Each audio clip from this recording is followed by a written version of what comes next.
Perkenalkan, kami dari kelompok 4 kelas 3C. Di sini kami akan mempraktekkan tentang primary survey. Di sini kami beranggotaan. Saya Faradita Manatia Salenda. Saya Jurkan Kamandani. Saya Muhammad Adi Praitno. Saya Amanda Presiski. Saya Febria Kadang Kirana. Selamat menyaksikan.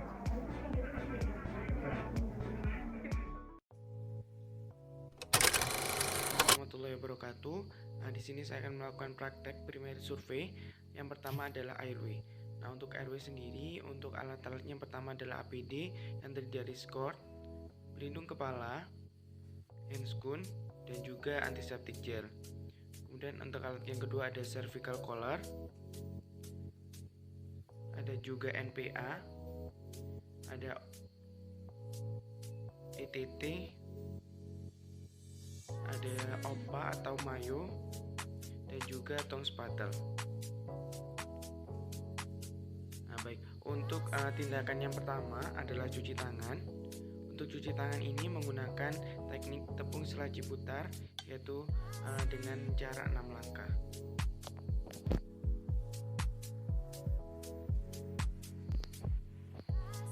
Kemudian memakai alat pelindung diri yang terdiri dari skort,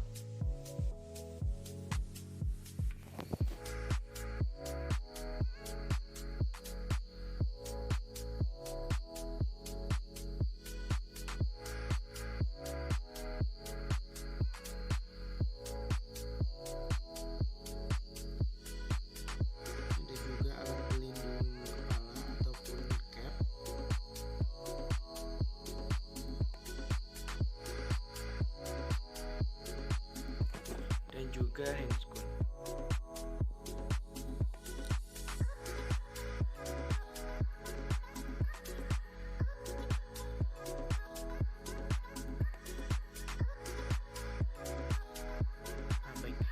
Untuk tindakan yang pertama adalah memeriksa adanya obstruksi jalan nafas, yaitu secara parsial ataupun total dengan loop, listen, and feel.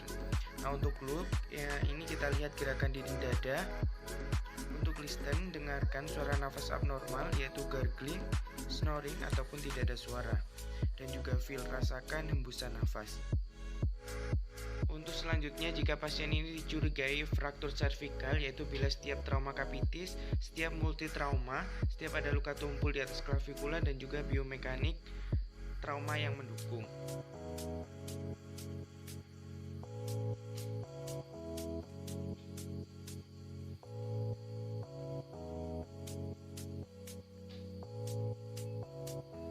Nah, ini untuk pada pasien yang bila dicurigai fraktur cervikal, maka lakukan head tilt and chin lift, yaitu untuk membebaskan jalan nafas, kemudian pasang fiksasi manual, yaitu dengan pasang cervical collar. Ini dengan cara bahu dan juga kepala ini terangkat bersama-sama agar tidak terjadi fraktur yang bertambah parah.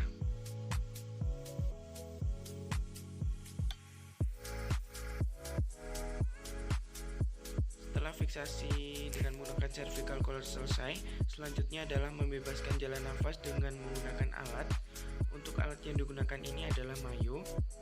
Untuk caranya yaitu masukkan alat dengan ujung mengarah ke cefalan.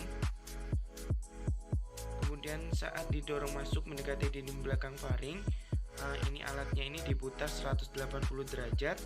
Nah, untuk ukuran alat dan penempatan yang tepat ini menghasilkan bunyi nafas yang nyaring pada auskultasi paru saat dilakukan ventilasi. Kemudian evaluasi apakah suara nafas itu sudah paten. Nah, jika sudah paten maka boleh dilepas.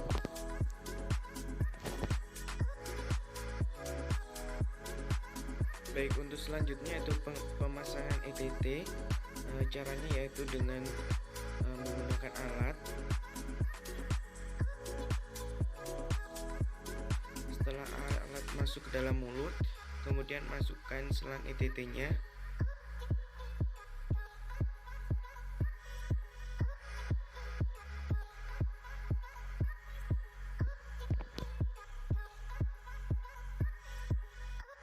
Setelah masuk, kemudian Fiksasi dengan menggunakan udara dengan SPAD.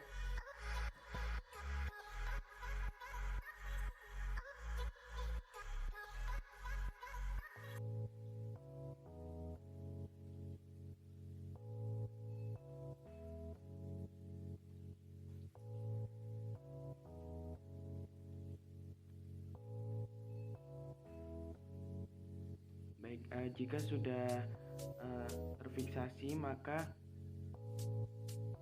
lepaskan alat untuk memasukkan ETT-nya, kemudian fiksasi ETT dengan menggunakan plester.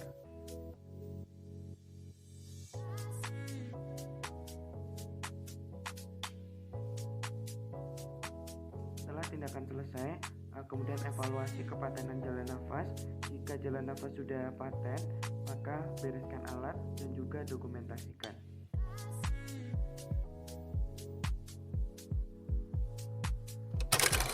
Yang kedua adalah memeriksa breathing dengan menghitung frekuensi nafas pasien selama 1 menit.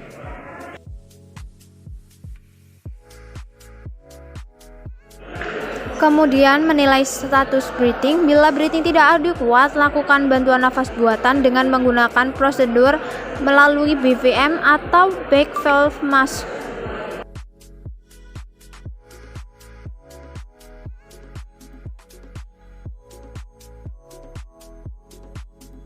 Gunakan teknik tangan CE untuk memberikan tekanan yang kuat agar oksigen yang masuk tidak keluar. Indikasi pemberian ventilasi berhasil apabila terdapat pergerakan dinding dada dari pasien.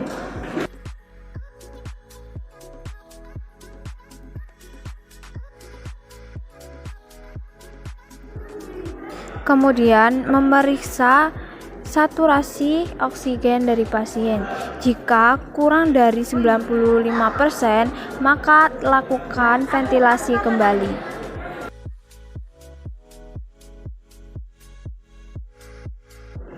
Jika saturasi pasien lebih dari 95%, maka kita hitung kebutuhan oksigen dari pasien.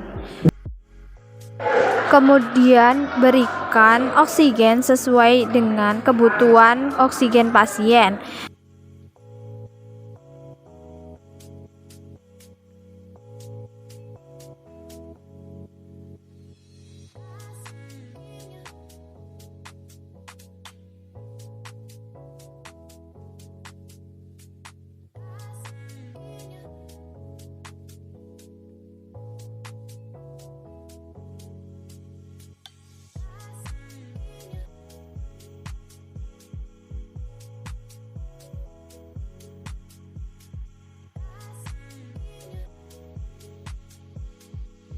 Lakukan pemeriksaan fisik dengan infeksi antara lain penjarakan simetris.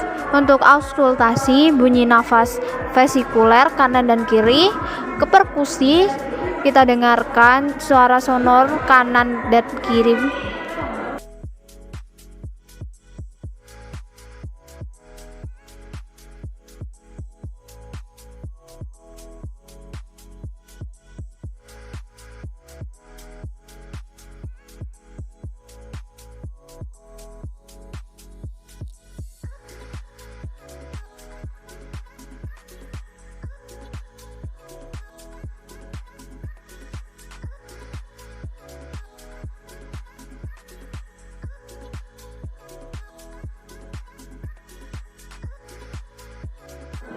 Perhatikan keadaan pasien, apakah pasien mengalami tension pneumotorak, hematotorak, open pneumotorak, five chest, atau tamponade jantung. Breathing pasien terasasi, maka rapikan pasien dengan menutup baju dan merapikan alat.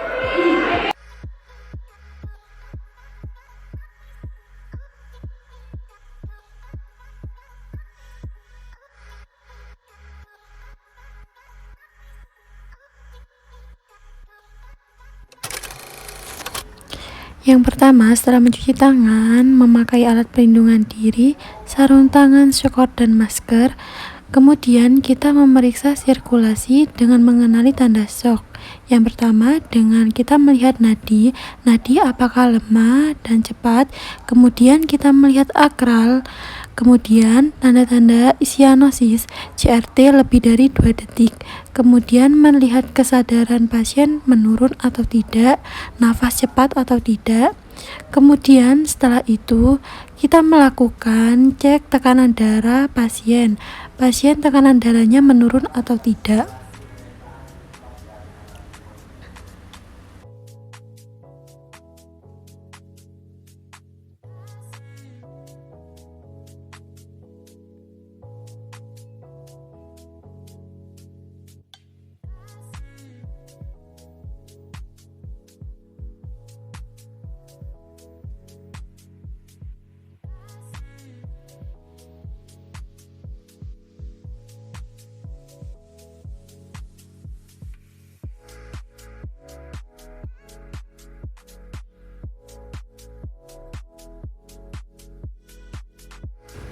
Kemudian setelah kita mengecek tekanan darah pasien, kemudian tindakan yang kita lakukan selanjutnya adalah mengontrol perdarahan eksternal atau internal.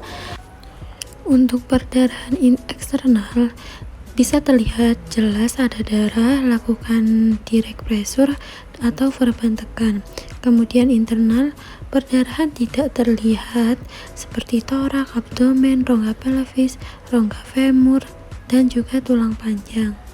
Kemudian setelah itu kita melakukan verban tekan pada area femur. Kemudian setelah kita cek perdarahan ada di mana, kita balut dengan gurita. Kita balut pada area femur. Kemudian setelah itu kita balut luka dengan verban tekan. Kemudian setelah itu kita siapkan 2 spalk sesuai dengan ukuran pasien. Setelah itu kita bidai keras. Nah, bidai yang konvensional dapat menggunakan bahan kayu yang dapat diberikan bantalan atau padding sehingga memberikan ruang pada keadaan edema akut. Kemudian panjang bidai harus melewati 2 sendi yang berhubungan dengan bagian yang akan dibidai. Nah, yang selanjutnya yaitu untuk pembidaian ini kita menggunakan kapas dan perban atau spalk. Nah, dengan panjang kayu harus melewati 2 sendi bagian yang cedera minimal 2 spalk. Kemudian setelah itu kita balut gurita pada area betis.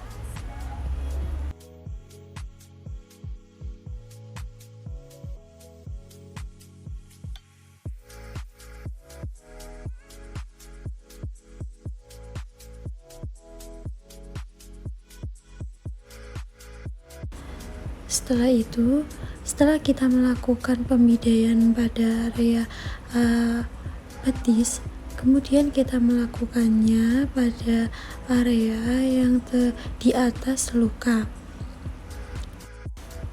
Jangan letakkan atau melakukan penalian pembidaian pada area yang terdapat luka. Kita harus menghindarinya dan menalikan pada area yang tidak terdapat luka.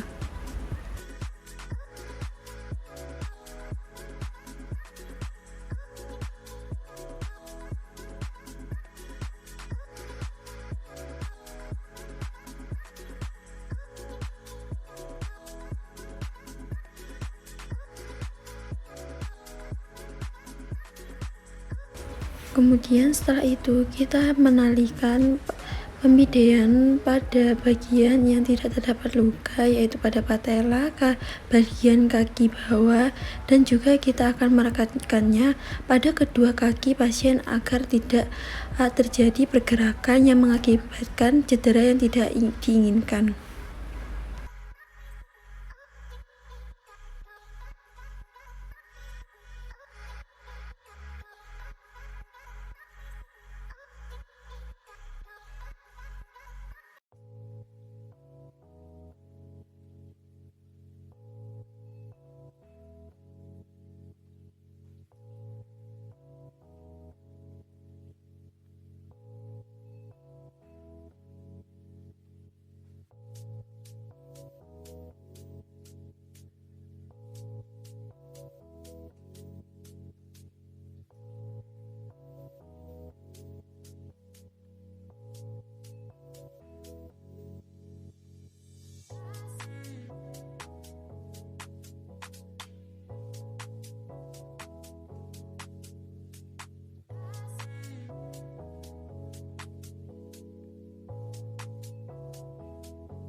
Kemudian setelah tindakan pembidayaan, kemudian kita memperbaiki sirkulasi dengan memasang 2 IV line dengan kateter besar.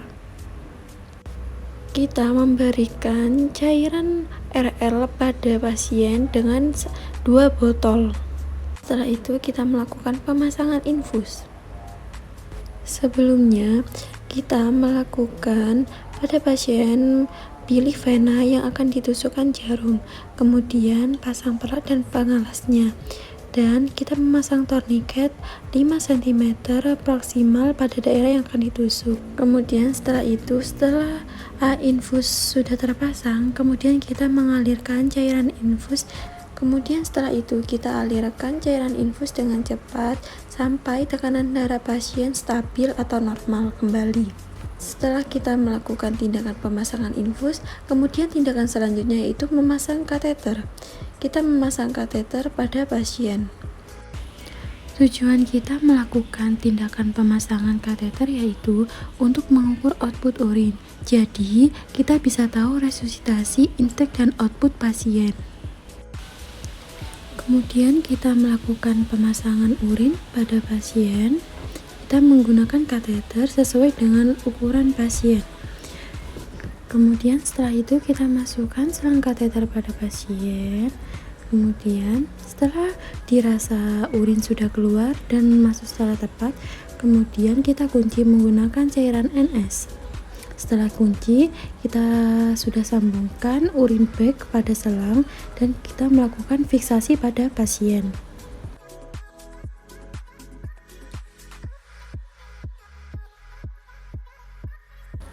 Setelah melakukan fiksasi pada pasien, kemudian kita rapikan pasien. Setelah itu kita merapikan alat. Kemudian setelah itu kita lanjut ke tindakan selanjutnya. Selanjutnya menilai disability dengan GCS atau AVPU. Ada alat pasien sadar penuh, verbal, pasien berespon terhadap suara. Yang ketiga pain, pasien berespon terhadap stimulasi nyeri.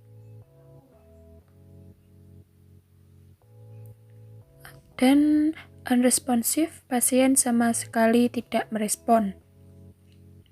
Kemudian tutup kembali pakaian pasien. Selanjutnya yaitu melihat tanda laserasi, yaitu melihat pupil pasien.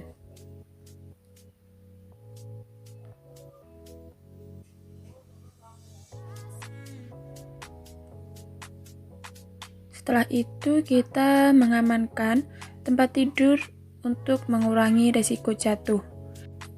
Selanjutnya bisa melakukan restraint jika pasien gelisah atau terjadi penurunan kesadaran. Tindakan exposure yang pertama, kita melakukan tindakan melepas atau membuka seluruh pakaian pasien, tetapi dengan indikasi. Kemudian kita memeriksa mulai dari kepala, servikal, torak, abdomen, dan ekstremitas. Kemudian setelah itu kita melakukan lock oral. Kemudian tindakan ini dilakukan dengan cara memiringkan pasien dengan lurus sejajar. Kemudian setelah itu kita mengecek pada bagian belakang klien apakah terdapat luka, cedera, dan lainnya. Tindakan lock oral ini dilakukan 4-5 orang perawat. Kemudian setelah itu kita merapikan pasien.